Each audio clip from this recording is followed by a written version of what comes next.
দিদিভাইয়ের বেনারসি কেনা তো আগের ব্লগেই হয়ে গেছিলো, তোমরা দেখে নিয়েছো। তো এখন দেখছি মায়ের জন্য আর আমার জন্য কিছু শাড়ি, সেটাও আমরা চয়েস করে এখন বিল করে যাচ্ছি লটারি খেলতে।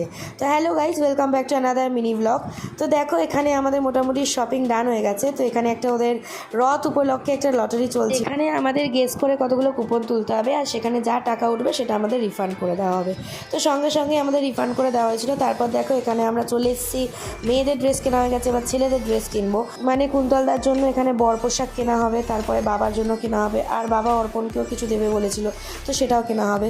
তো দেখো এখানে কুন্তলদার জন্য দেখা শুরু করে দিয়েছি বর পোশাক, যে কিরকম নেবে। তো প্রথমে আমরা পাঞ্জাবি দেখতে নিউ পাঞ্জাবি স্টোরে গেছিলাম। দেখো এখানে অর্পণও দেখছিল, তো ওখানে আমাদের পছন্দ হয়নি কালেকশন, তাই আমরা শাহেনশাতে এসেছিলাম। শাহেনশা থেকে আমাদের তিনজনেরই পছন্দ হয়ে গেছিলো, মানে অর্পণ, বাবা আর কুন্তলদা তিনজনেরই পছন্দ মতো জিনিস কেনা হয়ে গেছিলো।